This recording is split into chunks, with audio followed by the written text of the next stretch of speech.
दोस्तों, ये कहानी है एक ऐसे पैरासाइट की जो कि लोगों के कान के जरिए दिमाग के अंदर घुसकर उनके पूरे ब्रेन पर काबू कर लेता है।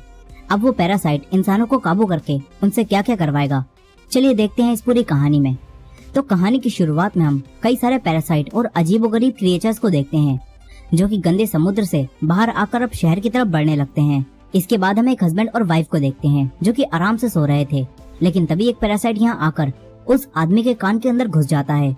थोड़ी देर के लिए वो आदमी काफी तड़पता है, लेकिन फिर वो शांत हो जाता है। अब इसके बाद हम एक लड़के शिंची को देखते हैं जो कि आराम से गाने सुन रहा था। तभी यहाँ एक और पैरासाइट आकर उसके कान में घुसने की कोशिश करता है, लेकिन शिंची ने ईयरफोन लगा रखे थे, इसीलिए अब वो पैरासाइट नाक के जरिए अंदर जाने लगता है। तभी शिंची उसे देखकर उसे दूर फेंक देता है। शिंची डरते हुए एक बुक के जरिए उसे मारने की कोशिश करता है, लेकिन वो पैरासाइट उसके हाथ पर काटकर उसके हाथ के अंदर घुस जाता है। तभी शिंची घबराकर एक केबल से अपने हाथ को बांधकर उसे बीच में ही रोक देता है। तभी शिंची की आवाज सुनकर उसकी मॉम यहाँ आ जाती हैं। शिंची उनसे कहता है कि उसके हाथ में कोई कीड़ा घुस गया है, लेकिन उसकी मॉम कहती है कि ये लड़का मजाक कर रहा है। वो शिंची के पास आकर उसके एक हाथ से उसका दूसरा हाथ छुड़ा देती हैं और फिर देखती हैं तो यहाँ उन्हें कोई भी कीड़ा नहीं दिखता। उन्हें लगता है कि शिंची अभी से ही सटिया गया है। शिंची भी चौंक जाता है कि आखिर वो कीड़ा कहाँ गायब हो गया। अब तभी उसकी मॉम वही गाना सुनती हैं जो शिंची सुन रहा था। फिर उसकी मॉम शिंची से कहती है कि इस तरह के गाने मत सुना कर, तभी तेरे को ऐसे वहम होने लगे हैं। अब ये कहकर उसकी मॉम यहाँ से चली जाती हैं। शिंची सोचता है कि वो कीड़ा आखिर कहाँ गायब हो गया। अब अगली सुबह शिंची जब ब्रेकफास्ट कर रहा होता है तो उसे अपने राइट हैंड यानी कि जिस हाथ में वो पैरासाइट घुसा था उस हाथ में अजीब सा महसूस होने लगता है। फिर हम उसी आदमी को देखते हैं जिसके अंदर पैरासाइट घुस गया था। वो आदमी अब अजीब सा बिहेव कर रहा होता है और अब वो अपनी वाइफ के पास जाता है। अचानक से उसका मुंह एक बड़े से क्रिएचर के मुंह में बदल जाता है जिसके अंदर कई सारी आंखें थीं। उसकी वाइफ कुछ भी समझ पाती इससे पहले ही वो आदमी अपनी वाइफ को खा जाता है। यानी कि उस पैरासाइट ने इस आदमी के ब्रेन को पूरी तरह से अपने काबू में करके इसे एक क्रिएचर बना दिया है। अब हम फिर से शिंची को देखते हैं जो कि अपनी दोस्त सातोमी के साथ स्कूल जा रहा था, लेकिन आज शिंची का बिहेवियर थोड़ा बदला हुआ था और उसके राइट हैंड पर उसका कोई भी काबू नहीं था। वो सातोमी को गलत जगह छू देता है और सातोमी उससे गुस्सा होकर चली जाती है। फिर क्लास में पढ़ते हुए उसकी रेजर नीचे गिर जाती है और जब शिंची उसे उठाने के लिए हाथ आगे बढ़ाता है तो तभी उसका हाथ बड़ा होकर रेजर उठा लेता है। इसके बाद बास्केटबॉल खेलते हुए शिंची बॉल को काफी दूर से उसी हाथ से रिंग में डाल देता है। शिंची कंफ्यूज हो जाता है कि उसके हाथ के साथ ये सब क्या हो रहा है, इसीलिए वो वापस घर आकर इंटरनेट पर इस बारे में सर्च करता है। तभी उसके हाथ से एक आंख बाहर आती है। शिंची उसे देखकर चौंक जाता है, लेकिन वो आंख वापस अंदर चली जाती है। शिंची अब अपना हाथ काटकर आंख निकाल कर देखने वाला था, लेकिन तभी उसका हाथ एक बड़े से सांप में बदल जाता है और उसे ही डरा देता है। फिर उसका हाथ एक छोटे क्रिएचर में बदल जाता है। शिंची उसे देखकर काफी डरा हुआ था। तभी वो क्रिएचर कहता है कि मैं फेल हो गया। शिंची कहता है कि ये मेरे हाथ को क्या हो गया। तभी वो क्रिएचर भी कहता है कि ये मेरे हाथ को क्या हो गया। अब वो क्रिएचर शिंची की बातों को दोहराने लगता है। फिर वो शिंची को बताता है कि मैंने तुम्हारा हाथ खा लिया है। वो क्रिएचर शिंची से कहता है कि मुझे बात करना सिखाओ। वहीं दूसरी तरफ हम उसी आदमी को देखते हैं जिसकी बॉडी पर उस पैरासाइट ने कब्जा कर लिया था और वो पैरासाइट भी अब टीवी के जरिए इंसानों की भाषा सीख रहा था। और तो और उसने इस आदमी की वाइफ को खा लिया होता है।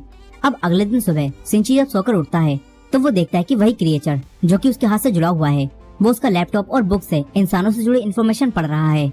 शिंची उससे कहता है कि मैं हॉस्पिटल जाकर तुझे कटवा दूंगा, कि मैं तेरे हाथ की सेल से जुड़ा हुआ हूँ, इसलिए तुम्हें अपना पूरा हाथ कटवाना पड़ेगा, जो कि शिंची कभी भी नहीं करवा पाएगा। अब वो पैरासाइट शिंची को बताता है कि वो उसकी पूरी बॉडी पर कब्जा करने की कोशिश कर रहा था, लेकिन क्योंकि शिंची ने उसे हाथ में ही रोक दिया तो इसके बाद वो शिंची के हाथ पर ही कब्जा कर पाया और अब वो दोनों एक दूसरे से जुड़ चुके हैं। ये क्रिएचर कहता है कि तुम मेरे होस्ट हो और मैं अपने होस्ट के बगैर कुछ भी नहीं कर सकता। फिर वो क्रिएचर कहता है कि तुम मुझे मिगी बुलाओ। मिगी शिंची के जरिए स्कूल में कई सारी बुक्स पढ़ता है और इंसानों के बारे में और भी ज्यादा जानता है। वो स्टूडेंट्स को फाइटिंग प्रैक्टिस करते हुए भी देखता है और मिगी सिर्फ उन्हें देखकर ही फाइटिंग स्किल सीख लेता है। अब इसके बाद हम पेंटिंग क्लास में शिंची को देखते हैं जो कि अपनी पेंटिंग पर काम कर रहा था। तभी सातोमी यहाँ आती है और उससे कहती है कि अगर तूने फिर से वो सब किया ना तो मैं तेरी जान ले लूंगी। इसके बाद सातोमी शिंची की पेंटिंग देखती है और फिर यहाँ से चली जाती है। अब स्कूल के बाद शिंची रात में जब बात ले रहा होता है तो तभी मिगी कहता है कि मुझे तुम्हारी बॉडी को इन्वेस्टिगेट करना है। मिगी शिंची की पूरी बॉडी को देखने लगता है। यहाँ मिगी और शिंची में अच्छी दोस्ती हो गई होती है और मिगी शिंची को कोई भी नुकसान नहीं पहुँचाता, लेकिन इसी शहर में कई सारे पैरासाइट ने और लोगों की बॉडी पर भी कब्जा कर लिया होता है और वो पैरासाइट लोगों को मारकर खा रहे थे। ये खबरें पूरे शहर में फैल जाती हैं, लेकिन किसी भी आम इंसान को ये पता नहीं होता कि लोगों को कौन मार रहा है। अब एक दिन शिंची बस से कहीं जा रहा था तभी मिगी सिंची से कहता है कि मुझे यहाँ पर किसी अपने जैसे पैरासाइट होने का एहसास हो रहा है। मिगी सिंची को यहीं उतरवा कर उसे एक शॉप में ले जाता है जहाँ इन्हें एक आदमी दिखता है। उसके शरीर पर भी एक पैरासाइट ने कब्जा कर लिया था और वो आदमी एक नॉर्मल आदमी को मारकर खा रहा था। उस आदमी को भी एहसास हो जाता है कि शिंची के शरीर में एक पैरासाइट है, इसीलिए वो आदमी शिंची को इंसानों का मीट खाने के लिए देता है। लेकिन फिर उसे पता चलता है कि शिंची का ब्रेन अब भी उसके काबू में है और पैरासाइट उसके हाथ से जुड़ा हुआ है। अब तभी मिगी को कुछ एहसास होता है। मिगी शिंची से कहता है कि अब ये तुम्हें मार देगा, यहाँ से भागो। शिंची बाहर निकलने की कोशिश करता है लेकिन उससे दरवाजा नहीं खुलता। तभी वो आदमी शिंची के पास आता है और अपना एक हाथ काट कर मिगी से कहता है कि तुम शिंची के हाथ को छोड़कर मेरे हाथ पर आ जाओ। लेकिन मिगी और शिंची में अच्छी दोस्ती हो गई थी, इसीलिए मिगी उसके हाथ पर जाने से मना कर देता है। फिर मिगी शिंची की जान बचाने के लिए इस पैरासाइट से फाइट करता है और क्योंकि मिगी ने शिंची के स्कूल में स्टूडेंट को फाइट करते हुए देखा था, इसलिए शिंची उन्हीं मूव्स का इस्तेमाल करके इस पैरासाइट के ब्रेन और बॉडी को अलग कर देता है, जिससे वो पैरासाइट वहीं मर जाता है। अब तभी यहाँ कोई आने लगता है। शिंची पीछे के दरवाजे से जहाँ से वो आया था वहीं से भाग जाता है। शिंची अपनी मॉम को इस बारे में कुछ भी नहीं बता पाता। यहीं अब इस शहर में काफी लोग गायब हो रहे थे और उनकी लाशें मिल रही थीं। शिंची के अलावा अब कोई भी नहीं जानता था कि उन्हें पैरासाइट मारकर खा रहे हैं। शिंची मिगी से कहता है कि तुम अपने पैरासाइट दोस्तों से कहो कि वो लोगों को मारकर ना खाएं। लेकिन मिगी कहता है कि हमारा खाना इंसान है। वो कहता है कि जैसे तुम इंसान सब्जियां और एनिमल्स को मारकर खाते हो, वैसे ही हम जिंदा इंसानों को खाते हैं। यहाँ मिगी शिंची से जुड़ा हुआ था, इसीलिए जब तक शिंची जिंदा रहेगा तब तक मिगी भी जिंदा रहेगा और शिंची की बॉडी से ही उसे खाना मिलता रहेगा। इसीलिए मिगी को इंसानों को मारने की जरूरत नहीं थी। और मिगी शिंची को धमकी भी देता है कि अगर तूने मुझे चोट पहुंचाने की कोशिश की ना तो मैं तेरी जान ले लूंगा। शिंची उसे कहता है कि तू एक डेमन है। वो ये कहकर सो जाता है। वहीं दूसरी तरफ उसी शॉप में हम एक पुलिस ऑफिसर को देखते हैं जिसे उसी पैरासाइट की डेड बॉडी मिलती है जिसे शिंची और मिगी ने मारा था। यहाँ इन दोनों पुलिस ऑफिसर को पता चलता है कि मरने वाले आदमी ने पहले किसी इंसान का मीट खाया था। ये दोनों पुलिस ऑफिसर्स अब इस केस को सोल्व करने की कोशिश करते हैं। अगले दिन हम शिंची को देखते हैं जो कि अपने स्कूल में था। तभी मिगी को एहसास होता है कि यहाँ भी उसी के जैसा कोई पैरासाइट है जिसने किसी इंसान को अपने काबू में कर लिया है।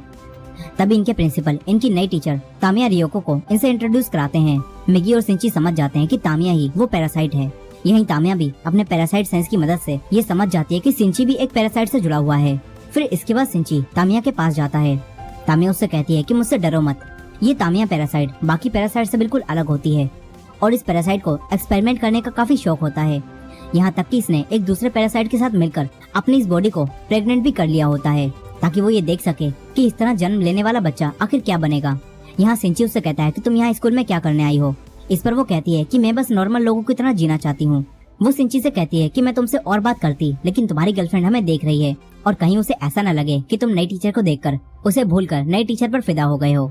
इसीलिए तामिया शिंची को बाद में मिलने के लिए कहती है। अब तभी सातोमी जो कि इन्हें देख रही थी वो यहाँ से चली जाती है। तामिया शिंची से कहती है कि मुझे स्कूल के बाद मिलना। मिगी भी तामिया से मिलने के लिए तैयार हो जाता है। वो शिंची से कहता है कि मैंने पहली बार ऐसा पैरासाइट देखा है जो इतना शांत होकर अपने होस्ट की बॉडी में रह रहा है। अब तामिया के बारे में और ज्यादा जानने के लिए शिंची बाद में तामिया से मिलने जाता है। तामिया ने यहाँ पर 2 और पैरासाइट को भी बुलाया होता है जिनमें से एक हाई स्कूल स्टूडेंट शिमाडा होता है और दूसरा एक ऑफिसर मिस्टर ए होता है। ये दोनों तामिया के साथ मिले होते हैं। तामिया शिंची और मिगी को बताती है कि हम पैरासाइट को सरवाइव करने के लिए आपस में मिलकर रहना होगा और इसीलिए हमने मिलकर पैरासाइट्स का एक नेटवर्क बनाया है और हम सब एक दूसरे से जुड़कर एक दूसरे को इन्फॉर्मेशन देते हैं ताकि हम सब इंसानों के बीच छुपकर रह सकें और अपने लिए रोज इंसानों को मारकर खा सकें। तामिया शिंची से भी इनके नेटवर्क में जुड़ने के लिए कहती है लेकिन शिंची कहता है कि मैं पूरी तरह से तुम्हारे जैसा नहीं हूँ, तुम सब एक मॉन्स्टर हो। तामिया कहती है कि हाँ हम सब एक मॉन्स्टर हैं, इसीलिए मैंने मिस्टर ए के साथ मिलकर एक एक्सपेरिमेंट किया है जिससे मैं प्रेग्नेंट हो गई हूँ और क्योंकि हम दोनों ही पैरासाइट हैं इसीलिए मेरे अंदर जो बच्चा है वो आखिर क्या होगा। इस पर मिगी तुरंत कहता है कि तुम दोनों ने वो इंसानों की बॉडी में किया है इसीलिए तुम्हारे अंदर एक इंसान का ही बच्चा है। तभी तामिया कहती है तो फिर हम कौन हैं? अगर हमारे अंदर इंसानों का बच्चा है तो असल में हम कौन हैं? हम बस इस बॉडी के जरिए जी रहे हैं। तामिया कहती है कि हमारे जीने का मकसद क्या है? तामिया इनसे कहती है कि इसीलिए मैंने हमारा नेटवर्क बनाया है और मैं पैरासाइट्स के फ्यूचर के बारे में सोच रही हूँ। तामिया शिंची को धमकी देती है कि अगर तुम्हें हमारा साथ नहीं देना तो हमारे खिलाफ कुछ भी करने की कोशिश मत करना, नहीं तो मैं 3 सेकंड में ही पूरे स्कूल को खत्म कर दूंगी। शिंची काफी डर जाता है। अब ये तीनों एक एक करके शिंची की डरी हुई शक्ल देखते हुए यहाँ से चले जाते हैं। तभी मिगी को कुछ एहसास होता है। मिगी शिंची से कहता है कि मिस्टर ए से सावधान रहना, मुझे वो ठीक नहीं लगता। अब इसके बाद हमें घर को देखते हैं जहाँ काफी शांति थी और यही मिस्टर ए और शिमाडा यानी कि वही दोनों पैरासाइट इंसानों को खा रहे थे। फिर वो दोनों तामिया के पास जाते हैं। तामिया खुद पर एक्सपेरिमेंट कर रही थी, इसीलिए वो इंसानों को खाने के बजाय इंसानों जैसी रहने की कोशिश कर रही थी। वो इंसानों जैसा ही खाना भी खाती है। वो कहती है कि हमें इंसानों के बीच रहने के लिए इंसानों के जैसा ही सोचना होगा, तभी हम यहाँ पर सरवाइव कर पाएंगे। वहीं दूसरी तरफ सिंची काफी परेशान था, लेकिन वो अपनी मॉम को भी ये सब नहीं बता पा रहा था। वो अपनी मॉम से कहता है कि आप घर में ही रहना, क्योंकि वो जानता था कि बाहर काफी ज्यादा पैरासाइट हैं जो इंसानों को मारकर खा रहे हैं। लेकिन उसकी मॉम ये नहीं जानती थी, इसीलिए वो सिंची की बात पर खास ध्यान नहीं देती। अब एक दिन रात में अपने घर आते समय सिंची का सामना मिस्टर ए से हो जाता है, और मिस्टर ए को ये पता चल चुका था कि उस शॉप में जो पैरासाइट मारा था उसे सिंची और मिगी ने ही मिलकर मारा था। इसीलिए मिस्टर ए सिंची को मारने के लिए उस पर हमला करता है, लेकिन मिगी सिंची को बचा लेता है। मिगी मिस्टर ए से फाइट करता है। इन दोनों में यहाँ काफी तगड़ी फाइट चल रही थी।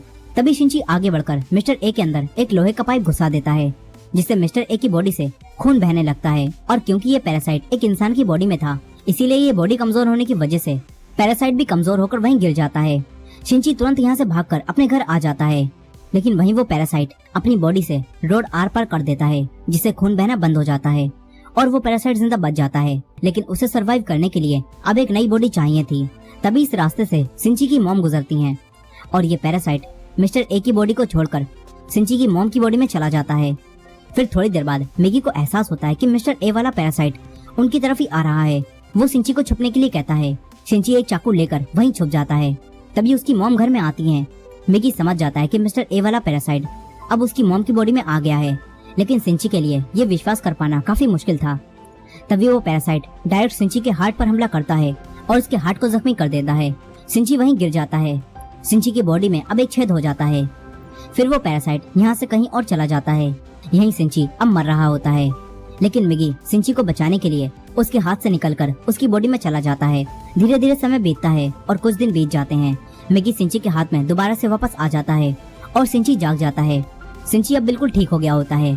फिर मिगी उसे बताता है कि मैंने तुम्हारे हार्ट को ठीक करने के लिए अपने एक हिस्से को वहाँ छोड़ दिया, जिससे तुम्हारा हार्ट वापस रिकवर हो गया और तुम्हारी जान बच गई। मगर यहाँ सिंची दोबारा से जिंदा होने से बिल्कुल भी खुश नहीं था। उसके लिए अब जिंदगी में कुछ भी नहीं बचा था। यहाँ सिंची खूब रोता है। फिर अगले दिन सिंची तामिया के पास जा रहा था। तभी उसे रास्ते में सातोमी मिलती है। सातोमी उससे बात करती है, लेकिन सिंची का बिहेवियर अब फिर से बदलने लगा था। वो सातोमी से बात नहीं करता और भागता हुआ डायरेक्ट तामिया के पास आ जाता है। वो तामिया से कहता है कि मिस्टर ए कहाँ है, लेकिन तामिया कहती है कि उसे तो तुमने मार दिया। यहाँ तामिया सब कुछ जानती थी, लेकिन फिर भी वो बनकर दिखा रही थी। मिगी तामिया को बताता है कि मिस्टर ए ने उस पुलिस ऑफिसर की बॉडी को छोड़कर सिंची की मॉम की बॉडी को ले लिया है। सिंची कहता है कि मिस्टर ए तुमसे जुड़ा हुआ था, इसीलिए तुम्हें जरूर पता होगा कि वो कहाँ है। लेकिन तामिया साफ साफ सिंची को मिस्टर ए का पता बताने से मना कर देती है। सिंची उसे डराने के लिए एक चाकू निकालता है, लेकिन तामिया इन दोनों को ही डराकर यहाँ से जाने लगती है। तभी सिंची उसकी तरफ चाकू फेंकता है, मगर वो चाकू पकड़कर वापस सिंची की तरफ ही फेंक देती है। वो जानबूझकर सिंची को नहीं मारती। फिर वो यहाँ से चली जाती है। वहीं उन ऑफिसर्स को मिस्टर ए यानी कि उसी पुलिस ऑफिसर की बॉडी मिलती है। यहाँ इन्हें जांच से पता चल जाता है कि इस पुलिस ऑफिसर और उस शॉप के मालिक दोनों को मारने वाला कोई एक ही इंसान है। लेकिन ये लोग एक बात से परेशान थे, क्योंकि इस पुलिस ऑफिसर ने भी मरने से पहले कुछ इंसानों को खाया था और जांच में इन लोगों को ये बात पता चल गई थी। ये लोग सोचते हैं कि इन्होंने जो अफवाहें सुनी हैं कहीं वो सच तो नहीं। दरअसल इस शहर में ये बात फैल चुकी थी कि पैरासाइट इंसानों की बॉडी में इनके बीच छुपकर रह रहे हैं, लेकिन इन लोगों को लगता है कि ये सब बस अफवाह है। वहीं दूसरी तरफ सिंची हर जगह अपनी मॉम को ढूंढ रहा था। तभी एक दिन वो एक ऐसी जगह पर पहुंच जाता है जहाँ कुछ नेता लोगों के बीच वोट मांगने आए हुए थे। अब तभी मिगी और सिंची को एहसास होता है कि जो नेता लोगों से वोट मांग रहा है वो भी पैरासाइट है, और उसके अलावा भी यहाँ पर कई सारे पैरासाइट मौजूद हैं। मिगी ये सब देखकर चौंक जाता है। वो सिंची से कहता है कि पैरासाइट ने इतनी तरक्की कर ली है कि अब वो पॉलिटिक्स में भी घुस चुके हैं। मिगी काफी खुश होता है। वो सोचता है कि एक दिन पैरासाइट इस पूरी दुनिया पर कब्जा कर लेंगे। अब तभी इनके घर में वही दोनों पुलिस ऑफिसर्स आ जाते हैं। उन्हें सिंची पर शक होता है, इसलिए वो सिंची से थोड़ी बहुत पूछताछ करते हैं, लेकिन सिंची काफी चालाकी से इनसे झूठ बोलता है। फिर वो दोनों यहाँ से चले जाते हैं। अब काफी दिनों बाद सिंची फिर से स्कूल जाता है। यहाँ उसे सातोमी मिलती है। फिर यहाँ वही लड़का शिमाडा आता है। तामिया ने इसका इसी स्कूल में ट्रांसफर करवा दिया होता है ताकि वो सिंची पर नजर रख सके। शिमाडा सातोमी के सामने सिंची से पहली बार मिलने का दिखावा करता है और फिर वो यहाँ से चला जाता है। यहाँ तामिया इन दोनों को देख रही होती है।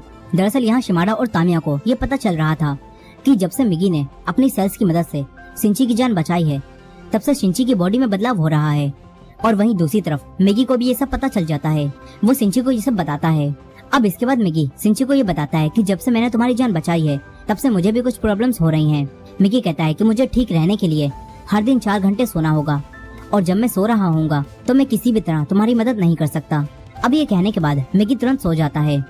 सिंची उसे जगाने की कोशिश करता है लेकिन अब मिकी नहीं जागता। वहीं दूसरी तरफ वो दोनों ऑफिसर्स ये पता लगा रहे थे कि पैरासाइट्स को कैसे पहचाने। उन्हें ये पता चलता है कि अगर किसी इंसान की बॉडी में पैरासाइट रह रहा है तो उस इंसान का बाल तोड़ने पर वो बाल कर्ली हो जाएगा। अब ये जानकर सीनियर पुलिस ऑफिसर अपने जूनियर पुलिस ऑफिसर का बाल तोड़ता है लेकिन वो कर्ली नहीं होता, जिससे वो समझ जाता है कि ये कोई पैरासाइट नहीं है। अब वहीं तामिया भी अपने नेटवर्क की मदद से ये जान जाती है कि इंसानों को हमें पहचानने का एक तरीका पता चल चुका है। यहाँ हम देखते हैं कि वही पॉलिटिशियन भी तामिया के साथ मिला हुआ है। अब इसके बाद हम फिर से सिंची को देखते हैं जो सातोमी से मिलता है। सातोमी उसके लिए आज डिनर बनाने के लिए कहती है क्योंकि सिंची अब अकेला था। सिंची मान जाता है। फिर वो दोनों डिनर के लिए शॉपिंग करने चले जाते हैं। तभी रास्ते में इन्हें एक पपी मिलता है जो कि बीच रोड पर पड़ा था। सिंची उसे उठाकर लाता है लेकिन वो मर चुका था, इसलिए सिंची उसे डस्टबिन में डाल देता है। सातोमी ये देखकर उससे कहती है कि तुम ये क्या कर रहे हो। सिंची कहता है कि अब ये सिर्फ हड्डियां और शरीर है, इसके अलावा इसमें कुछ भी नहीं बचा। दरअसल अब सिंची के अंदर बदलाव हो रहा था और वो भी पैरासाइट की तरह सोचने लगा था। और सिंची की ये सोच देखकर सातोमी उसे छोड़कर चली जाती है लेकिन सिंची को इससे कोई भी फर्क नहीं पड़ता। वहीं स्कूल का प्रिंसिपल जब तामिया को प्रेग्नेंट देखता है तो चौंक जाता है क्योंकि तामिया अभी अनमैरिड थी और अब प्रिंसिपल उसे कैरेक्टरलेस समझकर उसे जॉब से निकालने वाला था। वो लोग तामिया के मॉम डैड को भी ये सब बता देते हैं। फिर तामिया अपने मॉम डैड के पास जाती है लेकिन ये तामिया तो वैसे भी पैरासाइट थी, इसलिए वो इन दोनों को मार देती है। इसके बाद वो शिमाडा को कॉल करके कहती है कि तुम्हारे खाने का इंतजाम हो गया है, यहाँ आकर दोनों बॉडीज ले जाओ। अब अगले दिन तामिया स्कूल से जाने के लिए स्कूल से अपना सामान पैक करने लगती है। सिंची उसके पास आता है और उससे बातें करने लगता है। वहीं सातोमी अपनी पेंटिंग क्लास में जाती है जहाँ कई सारी लड़कियां मिलकर शिमाडा की पेंटिंग बना रही थीं। तभी एक लड़की मजाक मजाक में उसका एक बाल तोड़ देती है और वो बाल कर्ली हो जाता है। इसे देखकर सारी लड़कियां समझ जाती हैं कि शिमाडा एक पैरासाइट है। शिमाडा भी जान जाता है कि उसका राज खुल चुका है, इसीलिए वो इन लड़कियों पर हमला करता है। उसका मॉन्स्टर जैसा मुंह देखकर सारी लड़कियां डरकर चीखती हैं। उनकी चीखों की आवाज सुनकर सिंची उन्हें बचाने आने लगता है। तामिया भी समझ जाती है कि शिमाडा अपने मॉन्स्टर के रूप में सबके सामने आ गया है, इसीलिए अब तामिया यहाँ कुछ केमिकल लोचा करने लगती है। वहीं सातोमी थोड़ी हिम्मत दिखाकर शिमाडा के सेंटर में एक केमिकल फेंकती है जिससे वो जलने लगता है, मगर इससे वो बेकाबू हो जाता है और इधर उधर हमला करने लगता है। सारी लड़कियां बचकर निकलने की कोशिश करती हैं। तभी सातोमी की एक दोस्त यहाँ मारी जाती है। शिंची जब तक यहाँ पहुँचता है तो कई सारी लड़कियां मर चुकी थीं। शिंची काफी घबरा जाता है। मिगी उसे शांत कराता है और इन हालातों में हिम्मत दिखाने के लिए कहता है। शिंची दोबारा उठकर सातोमी को बचाने जाता है। सातोमी शिमाडा से बचकर भाग रही थी। शिमाडा बिल्कुल एक जापानीज डेमोगोर्गन लग रहा था। शिंची आकर इस जापानीज डेमोगोर्गन को एक धक्का देता है और उससे फाइट करने लगता है। तभी यहाँ तामिया भी आ जाती है और वो शिमाडा को शांत होने के लिए कहती है। शिमाडा शांत हो जाता है लेकिन फिर तामिया यहाँ एक बॉम्ब फेंककर चली जाती है। शिंची उसे देखकर सातोमी को लेकर नीचे कूद जाता है और फिर यहाँ एक धमाका होता है। इन्हें लगता है कि शिमाडा टपक लिया लेकिन वो जिंदा था। अब यहाँ पुलिस और एम्बुलेंस भी आ जाती है। सातोमी जख्मी हो गई थी इसलिए उसे हॉस्पिटल ले जाया जाता है। वहीं पुलिस ऑफिसर्स ऊपर आ जाते हैं।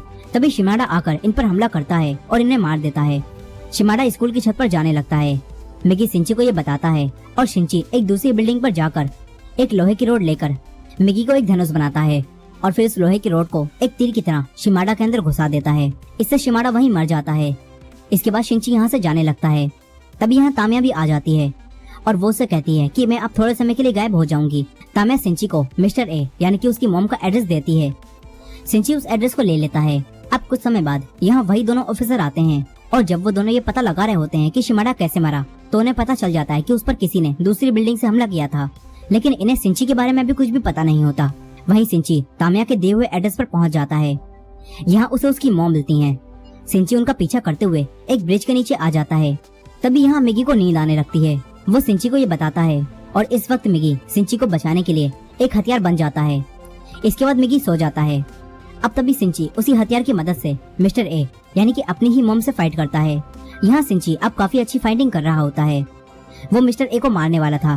तभी उसे उसकी मॉम की आवाज आती है और उसकी मॉम की थोड़ी बहुत कॉन्शियसनेस अब भी जिंदा होती है। अब तभी मिस्टर ए सिंची पर हमला करता है, लेकिन उसकी मॉम की कॉन्शियसनेस की मदद से उसकी मॉम अपने हाथ से सिंची को बचा लेती हैं। मगर फिर सिंची को ना चाहते हुए भी मिस्टर ए को खत्म करने के लिए अपनी ही मॉम को जान से मारना पड़ता है। अब थोड़ी देर बाद मिगी जब जाग जाता है तो सिंची मिगी को ये सब बताता है। अब इसके बाद हम उसी पैरासाइट पॉलिटिशियन को देखते हैं और उसकी पार्टी ने अब इलेक्शन जीत लिया होता है। इससे वो पैरासाइट अब एक ऊंची पोस्ट पर बैठ जाता है।